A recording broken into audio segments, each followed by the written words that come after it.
Good morning, Barack. Good morning, Dia. That music that you put on is exquisite. Thank you.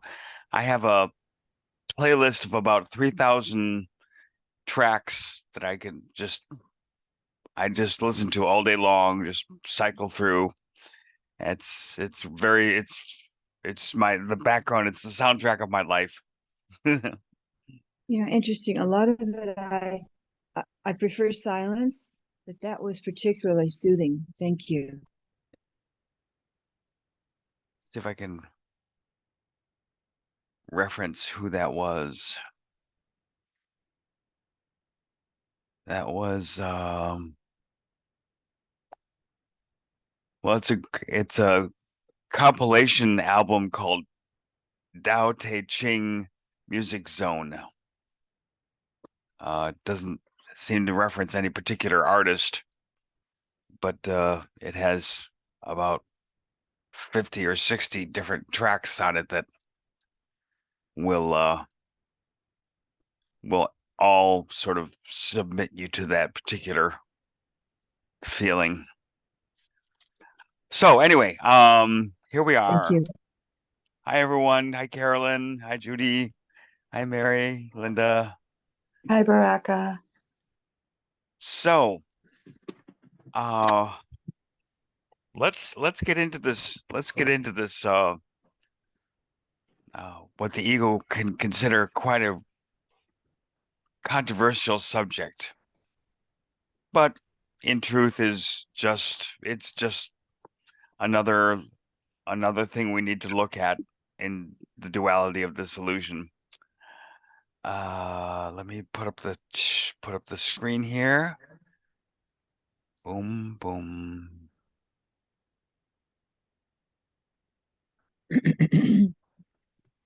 Oh, where'd you go?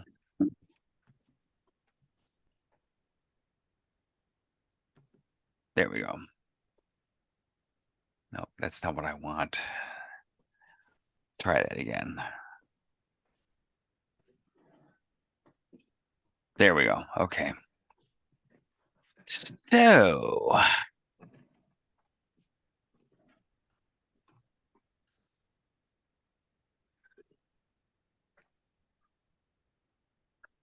So we asked the musical question, what is death? Yeah, simple. Easy peasy, right? Um, Death is the central dream from which all illusions stem. If we didn't have the illusion of death, there would be no illusion. Is it not madness to think of life as being born, aging, losing vitality, and dying in the end? We have asked this question before, but now we need to consider it still more carefully.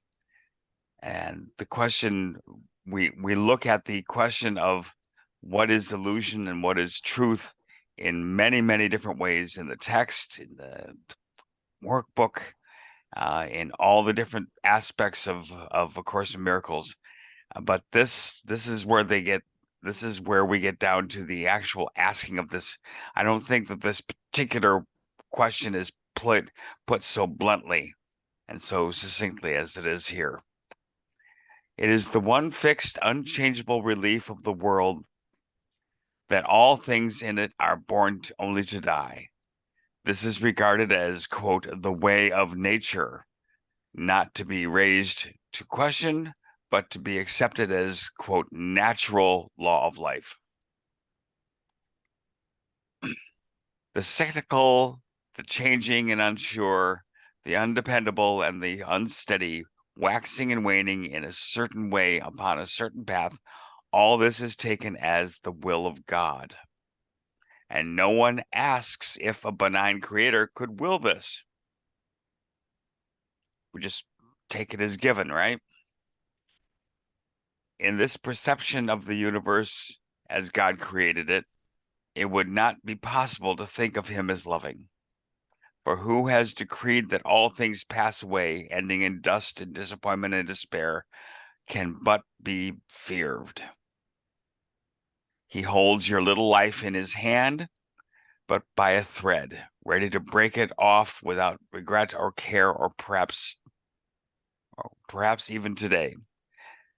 I'm reminded of I don't know what part of the mythology is. I think it's the Greek mythology that talks about the fates, and they hold the lives of all humans in by one little string. And when they get to the point where they get tired of holding that particular string, they just take a piece of paper and just a piece of a pair of scissors. That's what I'm trying to say. We hold the pair of scissors and snip it off, and that's the end. That's all there is to it. We don't have any say in the matter. It's all in the fates, or in more modern theology, it's all in the hands of God. Or if he waits, God waits, yet is the certain and is the ending certain. And that's the other thing. Is like, why do I have to submit to this God that won't even tell me when it's, it could be at any time, in any given measure, for any particular reason. All of a sudden, snip, the thread is cut. That's not very nice. Who loves such a God knows not of love, because he has denied that life is real. Death has become life's symbol. His world is now a battleground where contradiction reigns and opposites make endless war. Where there is death, is peace impossible. Because if we're going to be running around not knowing from one minute to the next whether or not our thread is going to be cut, that could be quite annoying. It could be actually quite I can't think of the word, but the psychological term of being really nerve-wracking, because you never know when that thread is going to be cut. And God's not going to tell you, right? He's just going to, when the time comes, he's just going to cut that thread, and that's it. You're done. That's not very loving. Death has become life's symbol. So let's take a pause there and take a look at that and see if does anyone else have any thoughts about that, about how inevitable death seems and how cruel it is that we don't even get to have a say in when that happens. Yes, Carolyn.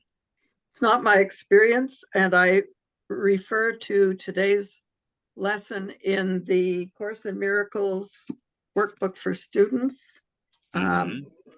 Lesson number, I made a note here at the beginning of this thing, lesson number 302. I read it, it's very positive and reaffirming, and I can't get past that, so I'm not going there. Okay, so would you do us the honor of reading that particular lesson? Oh my gosh, I would joyfully read it, because it meant a lot to me, and I've underlined it. Excellent. The quote for lesson 302 is, "Where darkness was, I look upon the light." The quote is, "Father, our eyes are opening at last.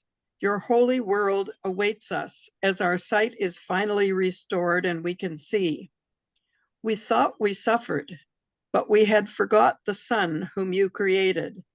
Now we see that darkness is our own imagining, and light is there for us to look upon. Christ's vision changes darkness into light, for fear must disappear when love has come. Let me forgive your holy world today, that I may look upon its holiness and understand it, but reflects my own." End quote. The final message is, our love awaits us as we go to him and walks beside us, showing us the way. He fails in nothing. He the end we seek, and he the means by which we go to him. Just meant a lot to me.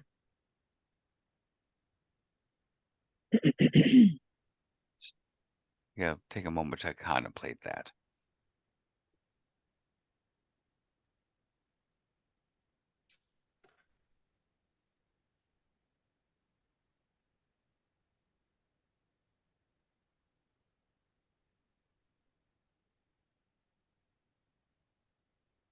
So it's the whole idea of death seeming so real is because we have forgotten the Son that God created, our true self. We have forgotten that. And having forgotten that, we see in place a victim of God, a victim of the world, a victim of our brother, our fellow humans, a victim of the entire universe. It's all out to get us simply because we've forgotten the main characteristic of the Son whom God has created. That main characteristic is that love is eternal, and we are nothing but love. Christ's vision changes darkness into light, for fear must disappear when love has come. Let me forgive your holy world today, that I may look upon its holiness and understand it, but reflects my own. This is not something that we are separate from, that we look upon and say, oh, that's God's world. It is our own as well, because we are created as the Creator. We are created as the extension of God's love. There is no separation. There is no difference between God's love and the love that we are. And therefore, we look upon its holiness and understand it, but reflects our own. Yeah. So what is the answer to the question, what is death? Death is not. Death has become life's symbol. It is the central first sentence. It is the central dream from which all illusions stem. And that is all it is. It is just so it is not real. It is not real, because it can't be if God is love, because love does not hold the threat of death over us. The ego holds the threat of death over us. God's love is eternal and therefore cannot be seen, or even it cannot have a reality of being the passage of our existence. That is fear. If we view God with the fear of death, down here in the sentence 3 of the second paragraph, he holds your little life in his hands, but by a thread, ready to break it off without regard or care, perhaps today. Or if he waits, yet is the ending certain. That's if death is real. Death is the symbol of the fear of God. His love is blotted out in the idea, which holds it from awareness like a shield held to obscure the sun. The grimness of this symbol is enough to show it cannot coexist with God.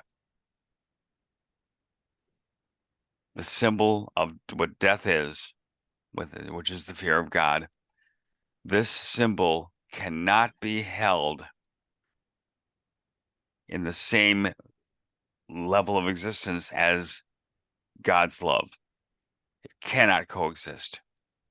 It holds an image of the Son of God in which he is, quote, laid to rest in devastation's arms, where worms await to greet him and to last a little while by his destruction. Yet the worms are doomed to be destroyed as certainly, and so do all things live because of death. Devouring is nature's law of life. God is insane and fear alone is real. If death is real.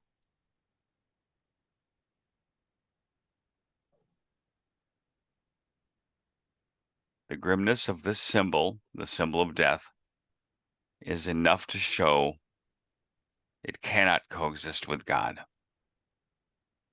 How can they possibly be in the same universe?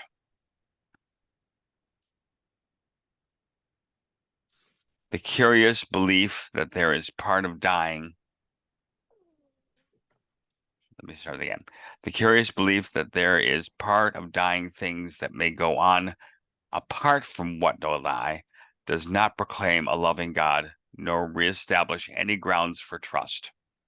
In other words, the belief that there is a soul, that there is an afterlife, something that we can count on to be there when the death of the body occurs.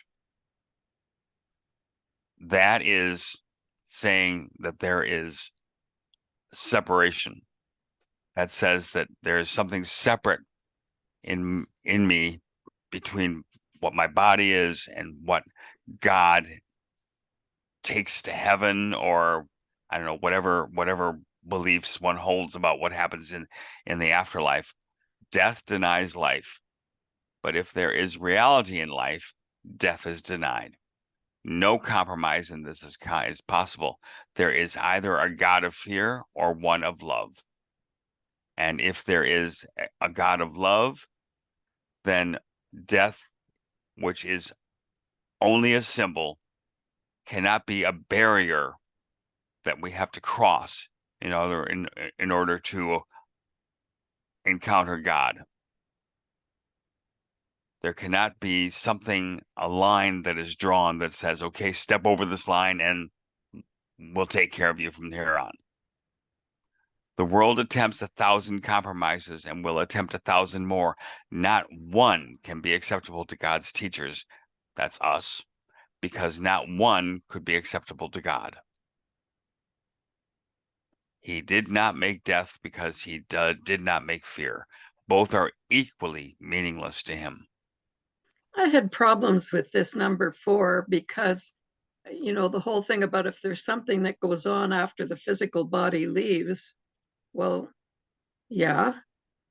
Well, then, if that is true, then that is saying that there is something, there is an unreality to the body. There is something that says there is a thing separate from the body, and that says that the illusion of life is not complete, because when the body dies and there's something that doesn't die or goes on after that, that's just a wishful thinking. That's just saying that okay, maybe God loves something about me that he's going to keep in his pocket after my body dies. God's going to do something, but why would God wait for that? Why would God wait for death to make that be accomplished? Why not just be of God already, and no matter what we think happens to the body, God's love is already there. There That is I no can that I get that. So therefore the idea of something existing past the death of the body says that that there is a dichotomy, or a duality. No compromise in this is possible. Death denies life, but if there is reality in life, death is denied. So life with God does not need the barrier of death for us to step over. The world attempts 1,000 compromises and will attempt 1,000 more. If I promise God, if you will just take me to heaven, I will do this, or I will promise this, or I will accomplish this, or I will say this, or I will be this. God does not require anything of us to take us to heaven. We are already there. The idea of death says that we think we are not there. Not that God thinks we're not there. We think we are not there. It is the symbol of the fear of God. So many times in the Course, it talks about what we think we have done to make God angry, to get God's anger towards us. But time and time again, it is proved that that cannot be, because God did not make death. Last sentence of that paragraph. God did not make death because he did not make fear.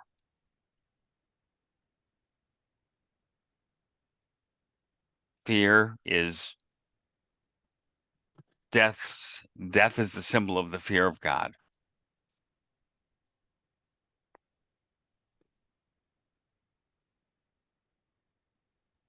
Can I offer something? Please Barack? do. Please. Many of you may know of Greg Braden's work, The God Code. Greg's a longtime buddy of perhaps Baraka too, of James. Yes. And it's quite simple. That, and just earlier you said, Baraka, that God's Son, one aspect is love is eternal. So as we hear almost every day of our week, only love is real, then, and love is eternal, the signature that God left in the physical body, because that's what we're made of, is, and I know it's a little bit convoluted, but because it's not complex, it's simple. God left his signature, its signature, in the physical being as God eternal within the body, and that is by 4 letters, Hebrew letters, and it goes into the discussion of why this works, but it's YHWH, Yod Hey Bob Gimel, and it is hydrogen, nitrogen, oxygen, and then we add carbon, and it's the physical body, and that is what the physical body is made of, and the signature is God eternal within the body. So end of discussion of death, life, all of that. And love is, if there is nothing else but love, then it's love eternal within the body. And again, kind of end of discussion, but there is complete scientific back up of what you're talking about. Well, my thought on that is that anything that is in this world that we think we see in this world is our own being. We are the cause of that effect. God is not. God is not the cause of this world. Because if God was the cause of this world would not seem to have a beginning, a middle, and an end. That includes the elements of the periodic table. That includes the stars in the universe. That includes the breath that I take. Everything that I am experiencing here or have knowledge of here that seems to be enclosed in the universe that I am experiencing here is nothing more than an illusion, the symbol of which is death, because it has a beginning, a middle, and an end. I am here because I've chosen to see what it's like to be separate from God. Not that I am separate from God, not that I am the source of that separation, because that would say that the source, it has a reality. My mind, which God created to have all the aspects of himself, except for the fact that he is source and we are cause. He is source and we are effect. But aside from that, God gave us the ability to create,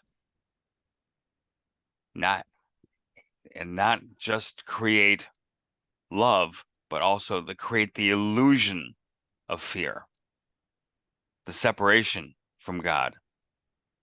So anything that I perceive here as being in this universe is just that. It is a perception.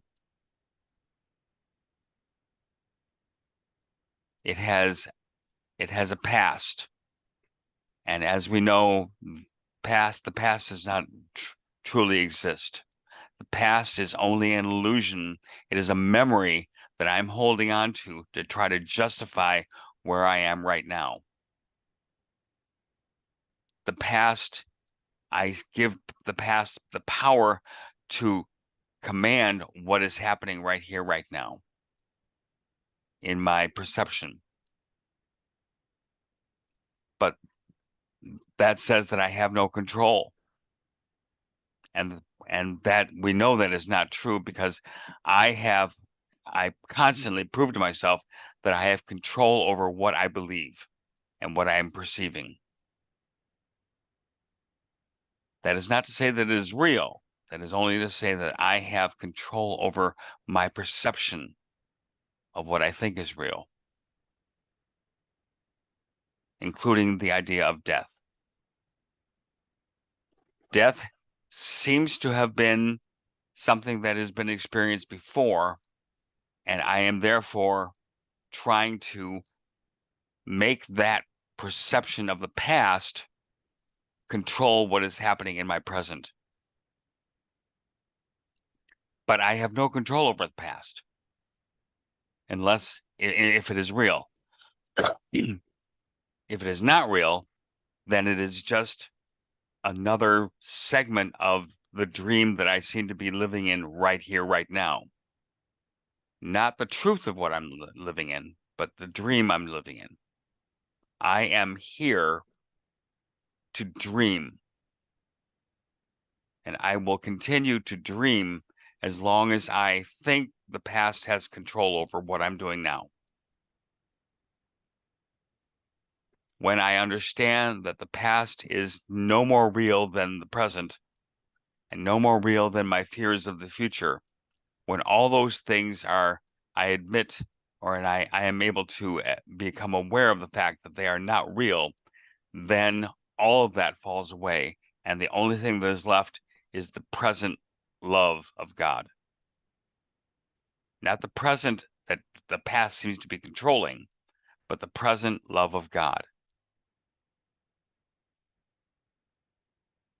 There are two presents. There's the present in this dream, which the past seems to be controlling, and there is the present in reality of who I am as God created me. And I have a choice to be that fear or to be that love. I have that choice to be that in my perception. In truth, no choice at all.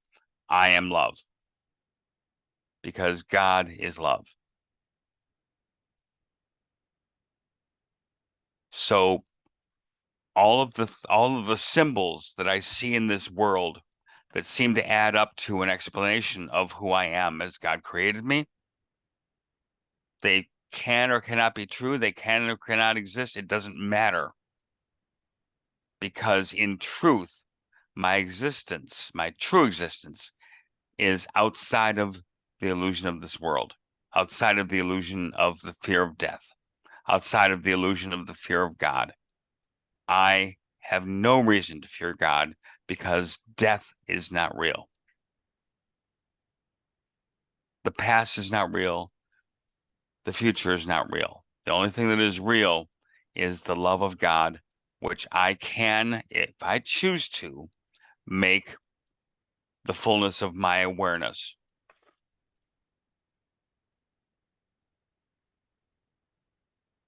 That's how I see it anyway. Let's see here.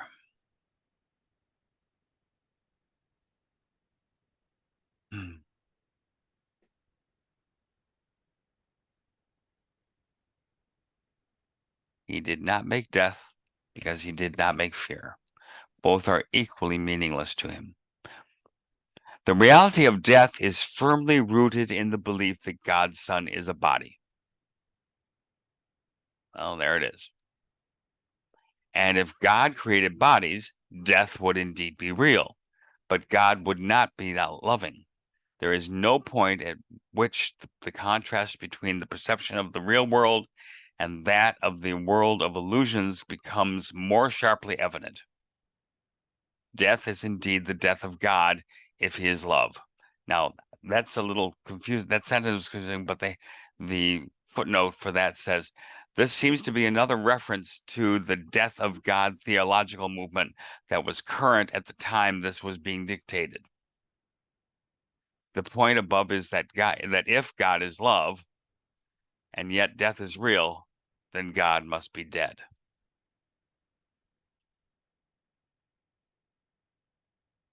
Does everyone remember that? I remember there was a Time magazine cover that said the thing on the cover was, "Is God dead?"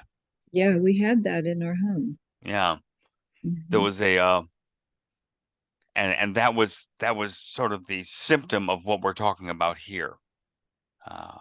People Would you were read that again? Because that's quite edifying. Yeah. What, yeah, that footnote. the That was footnote. sweet. Sure.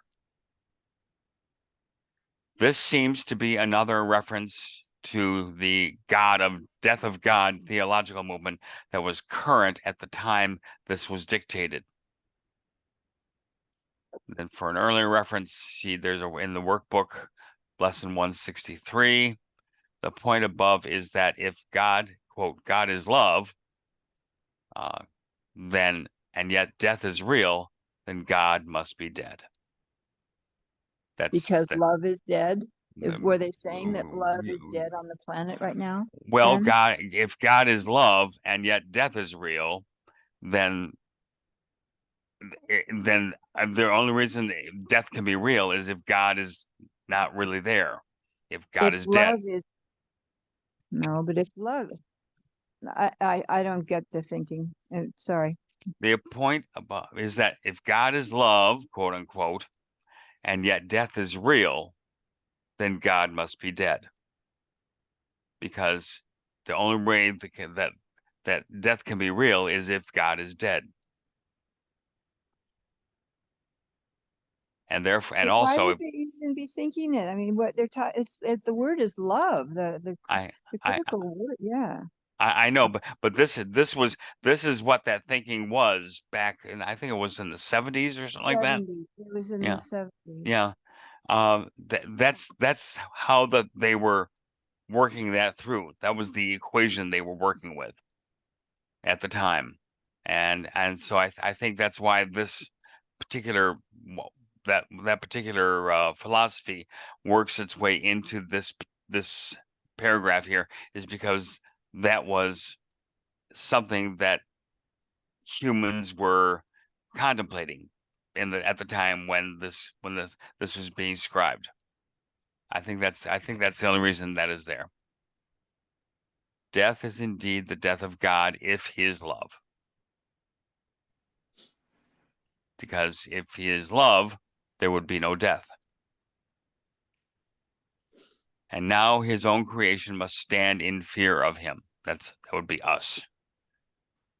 He is not father, but destroyer. He is not creator, but avenger. Terrible his thoughts and fearful his image. To look on his creation is to die. And then this is a quote. This next thing is a quote from Corinthians. Yeah. And the last to be overcome will be death. Of course, without the idea of death, there is no world, as in this world. All dreams will end with this one, the dream of death. This is salvation's final goal, the end of all illusions. And in death are all illusions born. What can be born of death and still have life? But what is born of God and still can die? The inconsistencies, the compromises, and the rituals which the world fosters in its vain attempt to cling to death and yet to think love is real are mindless magic, ineffectual, and meaningless. And that's an interesting sentence there. Yeah. The compromise and the rituals which the world fosters in its vain attempt to cling to death and yet to think love is real. Mindless magic, ineffectual, and meaningless.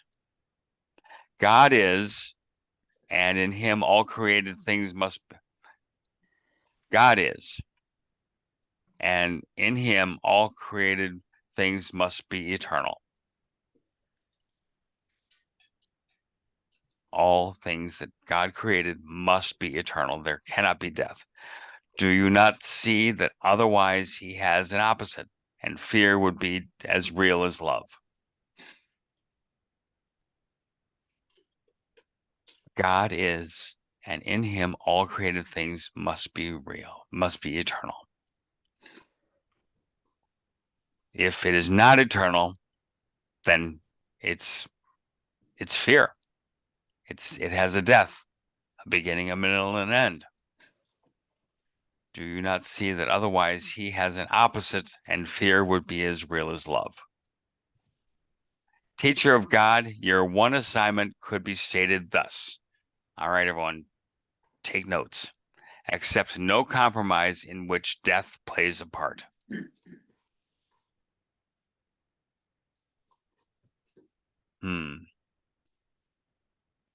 Accept no compromise in which death plays a part.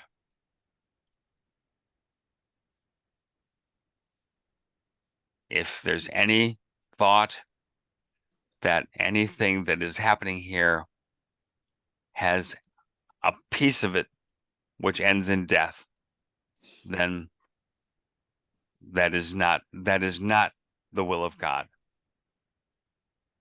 Do not believe in cruelty, nor let attack conceal the truth from you.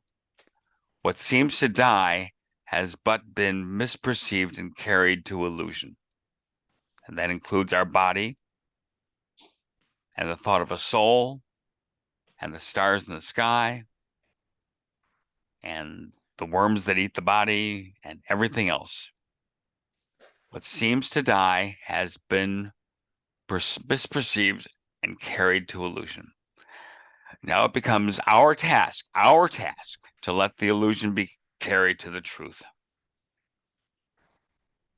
Be steadfast, but in this, be not deceived by the reality of any changing form. Truth neither moves, nor wavers, nor sinks down to death and dissolution. And what is the end of death? Nothing but this, the realization that the Son of God is guiltless now and forever. Nothing but this. But do not let yourself forget, it is not less than this.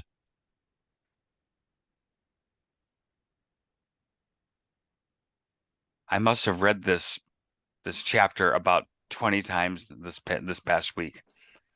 And whenever I get to this last paragraph, I feel this welling up of joy inside me. This incredible feeling of relief, a lightening of the load, because I am being told And I can see the logic in the idea that accepting a compromise in which death plays a part is a weight that is on my spirit. Do not So believe. everything I see, including this body and your body and the leaves, are all illusion. That's right. That's right. Because everything that you just mentioned eventually, according to the beliefs of this world, eventually comes to an end. Disintegrates, worms eat it, and then something eats the worms. There is, if it has anything to do with an end, it is something that I have dreamed up to maintain the idea that God is that death is real. That I have to worry about that. That I have to be concerned about that. That I even have to give a thought to it. And the last to be overcome will be death. Without the idea of death, there is no world. All dreams will end with this one, the dream of death. This is salvation's goal, the end of all illusions, and in death are all illusions born. But I'm raking leaves, and I can sure feel my shoulders getting sore from the That's your rake, and I body. can see the leaves flittering around, and That's I your rake body. That's your body that's doing that. The eyes of your body, you're smelling the leaves with the nose of your body. The leaves were on a tree, and now the leaves have fallen, and they will eventually crumble away, and worms will eat them, because there is death in everything we see around here. Everything. But in the meantime, this body has to exist here. It does not have to exist. The only reason it has to exist is because you're telling it to. You're saying that this is the way that I deserve to exist because I made God angry, because I have to be afraid of God. Oh, I'm going to hide in this body as long as I possibly can, so that God doesn't, it's like playing hide and seek with God. God doesn't care what we think we're doing here, because the only thing that God knows is that his will for us is perfect happiness. And perfect happiness does not mean raking leaves. and if I'm happy in spite of all that's going on, like I've risen above it, I don't know. It's hard. This is happiness beyond anything that we could possibly imagine here.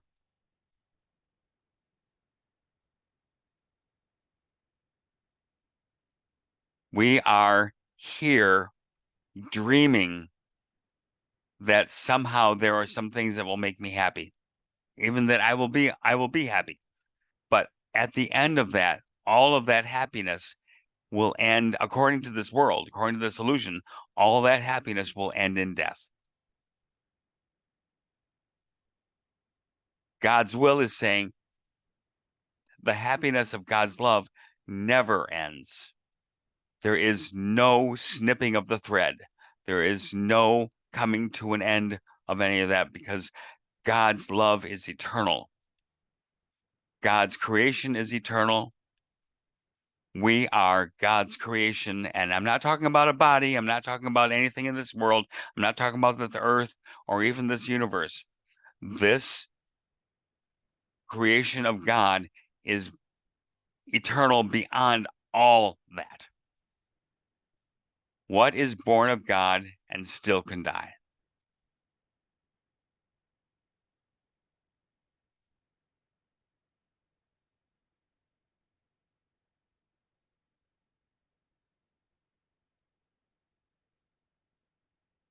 We are here to we are here to learn how to deny the illusion of death. And the only way we can deny the illusion of death is to actually accept the will of God's love. God's love, that doesn't need to be fed. We don't need to trim it. It doesn't need a haircut once a month. It doesn't need anything. It is what we are sustained in God's true will. Not here in this world, because the world will end. Not here in this body, because the body will end. Not here in the mind, because the mind is living in fear of death. Or if not fear, then at least anticipation of it. But death is the symbol of the fear of God. Because for some reason we think that death is going to happen even beyond the will of God. God says I'm eternal, but I'm still going to die. Well, that doesn't make sense. How can something that is going to happen outside of the will of God be real? And so the only way to deal with that is to understand that idea itself is the illusion. We fear that God doesn't have control over that.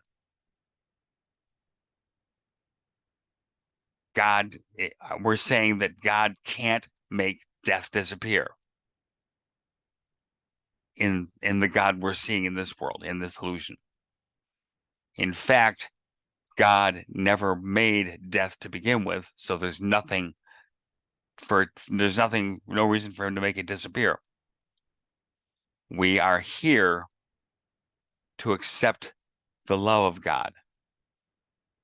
And by accepting the love of God, we understand the end of the illusion of death. All right. I'm sorry. I've been sort of monopolizing this. Please talk to me. Talk to me, please. Judy, talk to me. I'm going to butt Well, in here, but I it do seems have like thoughts on this. Oh, Dia, go ahead. Yeah, Dia, go ahead. Yes. Just very briefly, it seems like this is time spent on something with a crowd like this that, and I'm making a leap and an assumption, which is dangerous, but doesn't shedding the body and having at least in the past, that's what we've done, is reincarnation. This discussion is moot. Well, why are we discussing that there is no death when we already know it, and that love is eternal and love is God, and end of discussion? I'm a little of course I have not followed the Course in Miracles for years and years and years, but it seems like, well, anyway, I've said it. Thanks. Bye. Well, what we're doing, Dia, is we're going through the book, the teacher's manual, and this is one of the chapters. And I'm very glad that you think discussion over and that you have resolution on it. But I've been studying the course since 1979, and I've held newborns that have come out breathing and passed, newborns that have come out dead, and I've had to comfort the mother. So I've had to look at death. Where I have found, after over 40 years, I guess it is, I don't do math well, of studying that only love is real. And truly, some years disregarding the book, 1 year kicking in it. I did not come willingly to this, but what came to me in the beginning when we were starting this, I had confusion in my head. I would think I had no resolution in my head. I just was paying attention. And it occurred to me that I picked, well, I'm in heaven, I'm having a good time. And I think, okay, maybe I want to develop my trust in God more. So maybe I'll jump back into this earth illusion. And I pick a vehicle to come in to learn to trust God more. And part of that is realizing that at the end of my lessons, I just put the vehicle down and return to being whatever I am, with whatever will I had to come here and experience this. But it was my choice. And I do know that I will, of course, lay this corpse down at some time, a pre-corpse self. It's a hard one. There is no death. It's a hard one because of the emotional aspects of loss that affect us all. Very recently, two good friends' brothers passed, like within the last 2 weeks, and a husband passed, 72. I was the first husband to go in our group. So one has to look at the vehicle exiting. But the vehicle is not me. I mean, I know that because from, as we all know, from the first time looking out from this body, the view may change, but the viewer does not, but the body changes. So this I know. Impermanence is the name of the game here. Impermanence and accepting that, and just accepting the blessings for me, only for me. I mean blessings for everyone, but the lesson to trust, not worry, and it makes life so much easier for me that way. And not that I don't get in my own way. I am still a willful individual. I said to my neurologist, whom I've known for about 35, 40 years, dealing with this migraine, I said, oh, you knew me when I was young and willful. He's a Buddhist. He looked at me and he said, I've not noticed a change in the willfulness. Okay, I think I'm softer, but I don't know. But when it's time for the vehicle to go, my, angel limo will be there to take me. And I tell you, I'll be glad to go. But when it's my time, it's not something that I could say, here are the keys to my body. It's going to run its course. And I'm sure there are many more lessons of love for me to share. Yes. You've said the word go a couple of times. Go where? Back to where there is no illusion that we're living in. Because Really? still, yeah, I mean, still I know. Does that mean, you mean that means when your body dies, you're going to achieve enlightenment?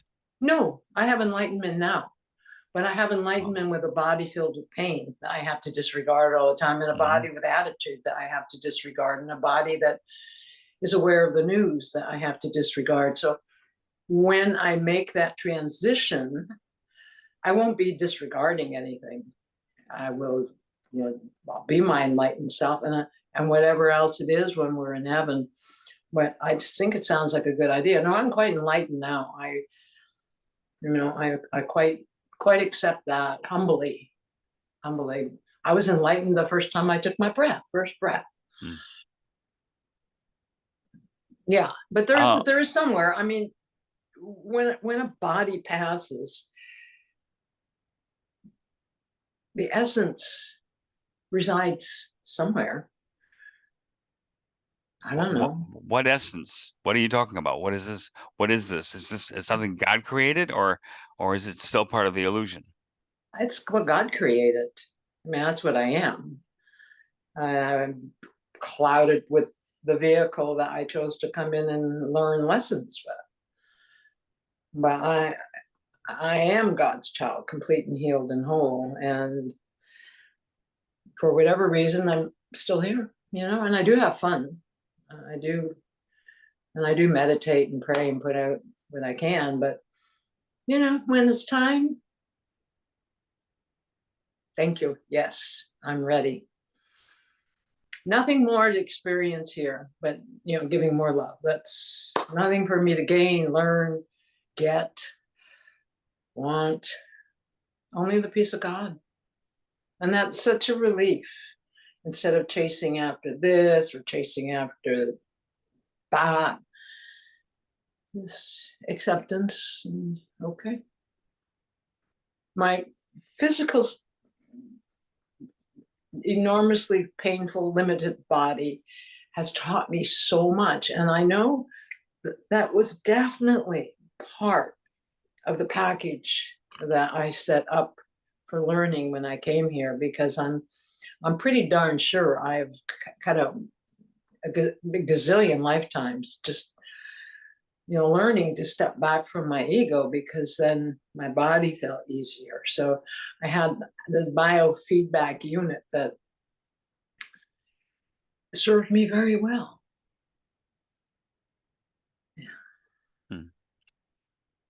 I'd like to suggest something, and this is sort of stepping outside of our routine of the manual for teachers. If you get a chance this coming week, I'd like to put a focus on the first section of chapter 28 in the text, which is called the present memory, or it's got another name in different versions of the course, because as we know, there's all kinds of different versions of the course floating around there. But it is the first section of chapter 28, called, like I said, in the FIP version, it's called the present memory. I think there's different names, but I've compared the text in the different versions, and they are in the text is all the same. So it doesn't matter which version of it you're reading. And it talks about how we seem to think that I have a beginning and an ending point here in this world, and that there's at some point I'm going to somehow step across a threshold of some sort, and everything is going to be okay. What I discovered from reading that particular section is that everything is okay already. That I don't have to imagine myself making some sort of transition, whatever that is, death or ascendance or whatever. There's different versions of that in all the mythology of this world, but I don't need to do any of that. All I have to do is just surrender to the idea that God is love. There is no alternative to that. And this beautiful, beautiful, see if I can find it really quick. It talks about how that, let's see.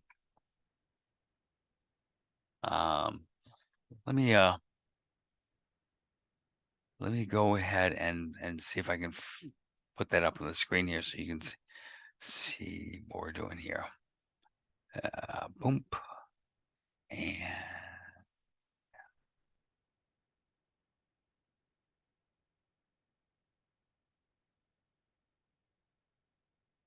text. Back to text.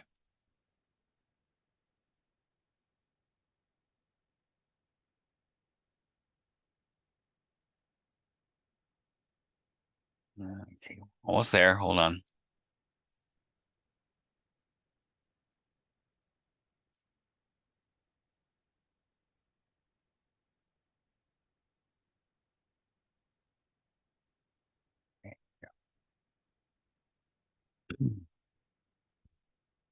Okay.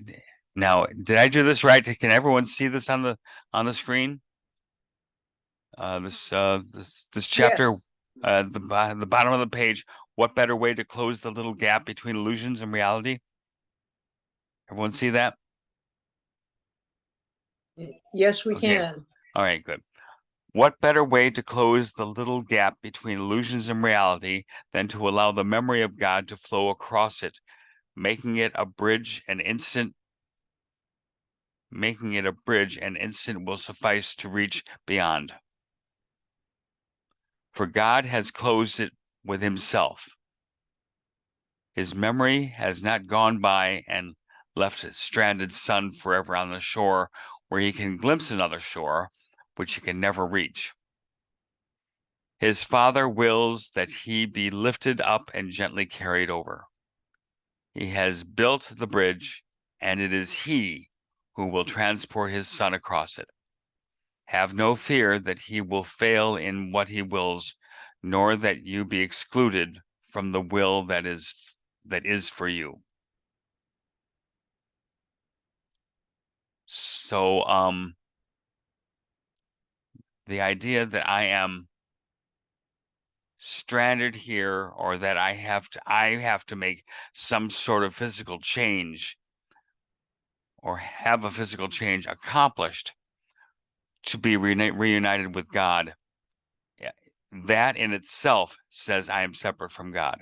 Even the belief of that, and the idea of laying the body down and walking away from it, and saying, okay, I'm done with that.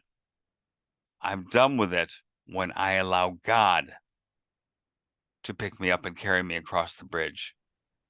This is not something that I can do at all. I cannot do this. That is not, because God's will is to be the bridge over to the shore, pick me up and carry me there.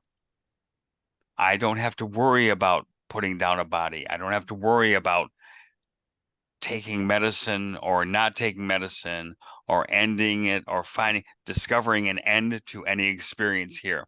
I don't need to do that. All I need to do is say, God, thy will is done. So I can relax that I am not going to be in my house next week on November the 4th. No, I don't need to worry. I just love you all. Nothing. I Nothing. love you all. You don't need to worry about anything, because But I God, won't be here on the 4th. that's all right. That's all right. You'll be perfect. Whatever is going on will be perfect, because your happiness is God's will. And I will follow your direction, because I hope you're going to tape it so that I can go in later and see what everybody said. No. Well, I don't think I'm going to explore that particular chapter in the text next week. Next week we're just going to go on with the next chapter in the manual for teachers, which is what? Chapter 28. No. We're talking Not about that one. Okay. staying in the manual for teachers. What is death is followed by, oops, skip the page. What is the resurrection? Okay. All right. So yes, there will But be you'll that. tape it so I can go in and see what you all said. Absolutely. Right. We've got 2 more chapters in the manual for teachers, and then we've got the and actually the last chapter is, it's kind of like a summing up, I guess, and has my favorite prayer in it at the very end, which is for, and now in all your doings be blessed. I love that. Then we have the clarification of terms, which begins with a, I don't know, my fingers don't work anymore, which begins with an introduction, and we'll deal with that with the introduction, and then the 6 sections of the clarification for terms. We will do all that in the coming weeks. We may be able to cover 2 of those at a time or something like that, because they are relatively short. In the meantime, I look forward to, Carolyn, we'll see you in a couple weeks. Have a good journey. And to everyone else, have a good journey. Thank you all very much. Thank Thanks, you. Baraka. Okay. Peace. Thank you, Bye. Baraka. Bye-bye. Thank Thank Love you you. guys. Thank you, Thank Dia. you. Appreciate it. Mwah. Bye-bye, Love you Linda. too. Bye-bye, Judy. Take care. I Bye. love you. Bye, Bye-bye. Baraka.